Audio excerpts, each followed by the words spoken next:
Muito bem, vamos lá, continuando, a gente está no Daf Yud Gimel Amud Bet, na segunda linha, última palavra. Mechashev Amididabai.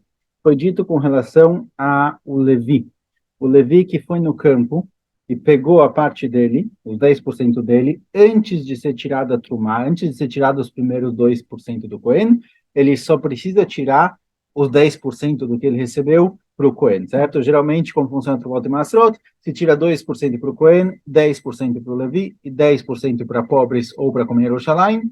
O Levi, que ganhou 10% da plantação, tira 10% dos 10% dele para o Cohen. Caso o Levi tenha antecipado e pego o maaser dele antes de ser tirado a trumá do Cohen, antes de ser tirado os 2%, ele não precisa tirar os 2%, a gente vai ver quando exatamente ele pode pegar sem precisar tirar os 2%. Mas de qualquer jeito foi dito que o Levi que pegou essa parte dele, antecipado, ele calcula mais ou menos quanto é 10% do maaser dele e dá isso para o Cohen. Pergunta Gmará, Mechashev, a medida vai. Pergunta, como assim calcula mais ou menos? Ele precisa limdod, ele precisa medir 10% do que ele recebeu. Parece que pode ser uma coisa meio de olho, mais ou menos. Responde Agmará, Mane Abeleza Ben Gimel. Fala, e a nossa Braita segue a opinião que diz que realmente pode ser por de olho, não precisa ser realmente medido, pesado, etc. Está na Braita, Abeleza Ben Gimel, Venechashev lachem trumatchem, bestei trumot hakatum medaber. Está escrito no Pasuk, Venechshav lachem trumatchem. O Pasuk está falando de dois tipos de trumot. Achat trumat gdolá e achat trumat maaser. Tanto o trumat gdolá, que são 2%, quanto o trumat maaser, que é 10% do que o Levi recebeu, ele passa para o Cohen. Que Hashem trumat gdolá nitelet be'omed u'bemachshava, kach trumat maaser nitelet be'omed u'bemachshava. Do mesmo jeito que a Trumá Gdolá, que eu falei até agora que é 2% é a média. Tem uma Rocket Beit Shammai Beit Hillel, quanto dá exatamente? Se é um 40 avos, um 50 avos, um 60 avos, tem algumas discussões quanto dá exatamente, não tem um valor específico, mas essa porcentagem pode ser dada de olho, mais ou menos. Então, do mesmo jeito que a Trumá Gdolá são os primeiros 2% dados para o Cohen, pode ser mais ou menos, não precisa ser medido e pesado, etc. Assim também, de acordo com essa opinião, o Maaser Mina Maaser, o Levi, que vai ter que dar 10% do que ele recebeu para o Cohen, também é mais ou menos, não precisa ser exato. Gufa. Agora a gente vai trazer algo que foi trazido antes para tratar do próprio assunto. Amarabiaval, Amarabishim Lakish, Maser Ishon Sheikdimoba Shibolin, o Levi, que foi no campo, e antes da plantação ter sido totalmente colhida e feito dela armazenada, etc., foi lá o Levi, antes da plantação, ter o rio de tirar Trumá Gdolá, certo? A obrigação de tirar Trumá Gdolá, os 2% do Cohen, é só depois que terminou a colheita, que foi tudo armazenado no lugar onde vai ficar. Se o Levi foi antes disso, enquanto ainda eram shibolim, enquanto ainda eram feixes, eram espigas de milho, trigo, o que seja, antes de ser armazenado, shemotov lo letrumat maaser. Embora ele não tenha que tirar Trumá Gdolá, ele não pode comer isso achilat arai. O que significa isso? A plantação, se alguém está colhendo, por exemplo, estou colhendo maçãs ou o que seja, enquanto não foi formado, foi armazenado, foi colocado no lugar final onde vai ficar toda a plantação, eu posso comer aqui e ali uma fruta, pegar uma uva aqui, uma uva lá, sem tirar maaser. A medida de tirar trumot e maaserot é só depois que for armazenado. Porém, caso o Levi tenha pego o maaser dele antes de ser armazenado, na hora que ele pegou o maaser, isso já é obrigado a tirar Trumat Maaser. Trumat Maaser são 10% do Levi que ele passa para o Cohen. 10% do que ele recebeu. Isso daqui só os Kohanim podem comer, mais ninguém pode. Então, mesmo que geralmente, enquanto ainda não foi totalmente armazenado, ainda não tem obrigação de tirar a Trumá Gdolá e de dar a parte do Cohen, caso o Levi tenha pego a parte dele, ele automaticamente se torna obrigado a tirar os 10% do que ele recebeu para o Cohen. Maitama, qual motivo? Amaravo, ele Maaser. Já que o Levi que recebe isso, ele recebe isso com o nome de Maaser, então já se tornou Maaser. E todo Maaser dado para o Levi, precisa tirar dele Maaser na Maaser, que é a parte do Cohen. Então, já que ele recebeu o nome de Maaser, automaticamente ele se torna obrigado a tirar o resto. Caso o Levi tenha pego o Maaser Rishon dele, os 10% dele, antes de virar, antes de ser armazenado, enquanto ainda são chibolim, enquanto ainda são espigas, não precisa tirar do Trumá Gdolá. Os primeiros 2% do Kohen Neymar, está escrito no Pasuk, Veremotemenu Trumat Hashem Maaser Mina Maaser. O que o Levi recebe, ele tem que tirar disso Maaser Mina Maaser. E vem a Drashá e diz, Maaser mina Maaser amarti lecha velotro magdolá Maaser mina Maaser. Daqui a gente vê que que o Levi que recebeu os 10% dele, a única coisa que ele vai precisar tirar é Maaser mina Maaser, mas nunca Trumagdolá também. Então, caso ele tenha antecipado e pego os 10% dele antes de tirar Trumagdolá, ele não vai precisar tirar Trumagdolá, só Maaser mina Maaser. Amarle a Papa Leabai e Yachi, a filha de Mobaquerinami, e perguntou a Papa Abai, mas espera aí. Se for assim, se o Levi nunca tira da porcentagem dele somente Maaser, somente 10% para o Cohen, nunca a Trumá Gdolá, os primeiros 2%, então mesmo que ele pegue depois de ser armazenado, ele não deveria ter que tirar a Trumá Gdolá. Ele deveria tirar a Trumá Gdolá, ele nunca deveria ter que tirar a Trumá Gdolá. Tanto faz se já foi armazenado ou não foi armazenado, em toda a situação, que ele pegou os 10% dele, tanto faz se ele pegou 10% antes de armazenar, ou depois de armazenar, mas antes de ser tirado o Trumá Gdolá, ele nunca deveria precisar tirar a Trumá Gdolá, somente Maaser, e não Maaser. Assim perguntou a Papa Abai. Amarlei, falou Abai para a Papa, Aleichamar, para você, sobre sua pergunta, foi falado o Pasuk, Mikol matnotechem tarim et kol trumat Hashem. Tem um Pasuk que fala que tudo que o Levi recebe, ele precisa tirar todas as trumot possíveis. Ou seja, ele precisa tirar mesmo a trumá Gdolá, os primeiros 2% para o Cohen. Então a gente vai para uma certa contradição. Um Pasuk fala que o Levi só tira Maaser na Maaser. E um Pasuk fala que o Levi também tira a trumá Gdolá, os primeiros 2%. Como a gente vai explicar os dois, o Maraíta, a Idgan Velo Idgan. O que foi armazenado já recai sobre ele a obrigação de tirar Trumá Gdolá, os primeiros 2%, então mesmo o Levi tem que tirar. O que ainda não foi armazenado, e o Levi pegou antes de ter a obrigação de Trumá Gdolá, aí ele não precisa tirar Maaser dessa parte, certo? Então essa vai ser a diferença. Então se o Levi pegou depois que já foi armazenado, e depois já recaiu sobre isso a obrigação de tirar Trumá Gdolá, então ele tem que tirar também. Se não, ele vai tirar só os 10%. Nanata, foi dito na Braita, na Mishnah, o seguinte, a Mekalev Seorim, alguém que está descascando Seorim para ir comendo no Shabbat ou no Yom Tov.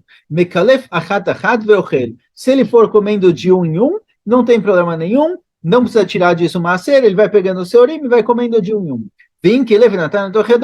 Mas, se ele descascou alguns Seorim, algumas cevadas, e colocou na mão dele, e aí ele juntou um pouquinho na mão dele, precisa tirar Maaser. Então, se ele come de um em um, isso é chamado Hilat Arai, é uma alimentação, não é temporária, é uma alimentação não fixa, é algo esporádico, não precisa tirar Maaser. Mas se ele juntou na mão dele bastante, precisa tirar.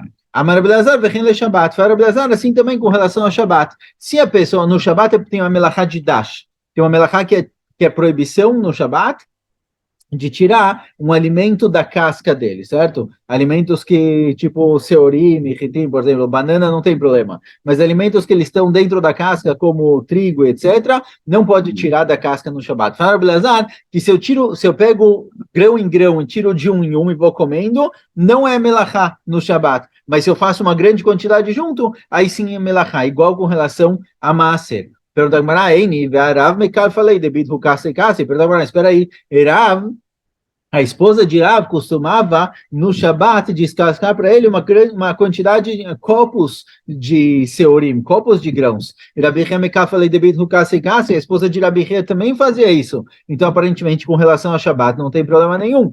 Ela itmar a seifa, itmar, por isso, o Sir Abelazar falou que a alahá de Shabat é igual a alahá de Maaser, é com relação ao fim. Com relação ao que aparece no fim dessa Mishnah, no fim da Mishnah está escrito o seguinte, Amolel melilot shel chitim, alguém que ele vai descascando o chitim, ele fica, como fala? Ele pega trigos e fica raspando na mão para tirar um pouco da casca. Menaper aliad veochel. No dia seguinte, ele pode jogar de uma mão para outra para tirar o restinho das cascas, que é uma forma incomum de fazer isso, e comer. Vem na pach, agora, se ele assoprou e tirou uma grande quantidade de casca, tirou uma grande quantidade das cascas que sobraram lá nos trigos e colocou tudo no colo dele, quer dizer, juntou tudo, precisa tirar Maaser. certo? Assim foi dito no fim da Mishnah. Se ele faz de pouquinho em pouquinho, não tira maaser. Se ele faz uma quantidade grande, tira maaser. Amarabazar vem le Shabbat. Amarabazar assim também com relação ao Shabbat. Se ele faz de uma forma incomum, assim, joga de uma mão para outra, uma quantidade pequena, não é melachá no Shabbat. Mas se ele faz uma quantidade grande, coloca tudo numa sacola só, no colo, algo do tipo, é uma melachá no Shabbat. Matkif la Rabi Abba bar Maman, vereisha le maserin, le Shabbat lo, pergunta Rabi Abba bar Maman, peraí, na reisha, no caso em que ele vai descascando o seorim, ele vai descascando as cevadas, você falou de um em um, é beceder, certo? Não tem que tirar macer, uma grande quantidade tem que tirar macer, mas Shabbat não? Será que Shabbat não é assim também? A gente falou que no Shabbat pode descascar uma grande quantidade desses seorim. Por quê? Será que tem coisas que com relação a macer, continuar a Gumará, o Miika Mida de Lian Shabbat, Avegmar Melachá, Maser, Avegmar Melachá. Pergunta, será que tem alguma coisa que com relação a Maser é chamado de Gmar Melachá, é chamado de terminou a produção? Por isso tem que tirar Maser. Então, se eu descasquei várias cevadas e coloquei elas juntas, com relação a Maser, terminou o Maser, terminou a produção dessa cevada e preciso tirar Maser. Mas com relação a Shabbat, não tem problema nenhum, não é considerado que eu produzi alguma coisa no Shabbat? Será que é diferente a definição de produção com relação a Shabbat e a definição de produção com relação a Maaser? Pergunta Rav Shesh ben Dravida, e qual o problema? Será que não é assim? A gente encontra isso em outra situação. Por exemplo, tem situações, tem momentos que é chamado de Goren com relação a Maaser. Goren é o momento em que se torna obrigado a tirar Maaser, é o momento em que foi armazenado e precisa tirar Maaser. E está ensinando a Mishnah o seguinte, está ensinando a Mishnah, eis o Granan le Maaser, o que é chamado de Goren para ser obrigado a tirar Maaser, chamado de armazenado. A Kishuim vedluim mishei paksu, tem Kishuim e Dluim, seriam tipo a abobrinha e a abóbora, no momento em que caiu a flor que acompanha a fruta, já tem que tirar maaser, veshelo pascu, e caso a pessoa tenha colhido isso antes de caírem as flores, no momento em que eu junto uma grande quantidade, eu faço uma montanha desses legumes, preciso tirar maaser. A mesma coisa com relação a cebolas, no momento em que eu faço uma montanha de cebolas, preciso tirar Maser, velo gabei Shabbat, amadata não patur. E com relação a Shabbat, a gente vê que não. Com relação a Shabbat, a gente vê que só juntar tudo em um lugar só não é chamado de Gmar Melachá, não é chamado de que eu terminei a produção das cebolas ou do que seja. Ou seja, a gente vê que existe diferença entre a definição de produção com relação a Shabbat e com relação a Maser. Ela mais mas como a gente vai explicar isso? Melechet Machshevet Aseret Torah, Melechet Machshevet Aseret Torah. Com relação a Shabbat, a proibição de Shabbat não é qualquer tipo de trabalho, é um trabalho significativo, importante. Então, a definição de Melachá com relação a Shabbat depende da importância. A definição de Melachá com relação a Maaser depende do fim da produção. Então, são definições diferentes, já que são definições diferentes, não necessariamente as halachot andam juntas. Keitzad molel, como é permitido no Yom Tov limlol, que é descascar o trigo e etc. Abai Meshmei de Rav Yosef Amar, Hada. Abai falou em nome de Rav Yosef, 2 dedos, um com o outro, um dedo no outro. Você pega o trigo e gira ele em 2 dedos. Rav Meshmei de Rav Yosef Amar, Hada Tartei. Rav falou em nome de Rav Yosef, não, pode usar 3 dedos, um contra 2.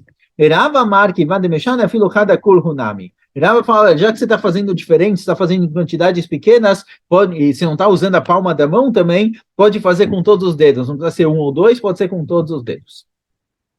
Keitzad menapeach, foi dito depois na continuação que é permitido lenapeach, certo? Que é terminar de tirar as cascas, como pode ser, como é permitido isso? Amaravada barahava, amarav menapeach, mikishrei etzbeotav ulemala. Falou o seguinte, é permitido fazer isso em que ele joga de uma mão para outra, não sei como eles fazem exatamente, mas eles dão um jeito de tirar o fim das cascas, jogar de uma mão para outra e fala, olha, pode fazer isso com as pontas dos dedos, mas não com a mão inteira. Mechaku ala bemarava, bemarava achava engraçado essa explicação. Que van de mexane afilo bekula yadinami. Eles falam o seguinte, olha, já que você está fazendo diferente, você não está fazendo de jeito comum, você não está usando ferramentas, nada para isso, não está usando utensílios comuns para fazer isso, está fazendo isso com a mão, então tanto faz como você faz, não tem problema nenhum. Ela maravilhosa, menaper beyado achado bechol korro. Para Rabi Elazar, a diferença, o modo de fazer isso diferente é fazer com uma mão só. Em vez de jogar de uma mão para outra, você joga na mesma mão para cima e para baixo, e aí não tem problema. Então, já que você fez um shinui, já que você fez uma mudança, já se torna permitido de fazer isso no Yom Tov. Shkoyach.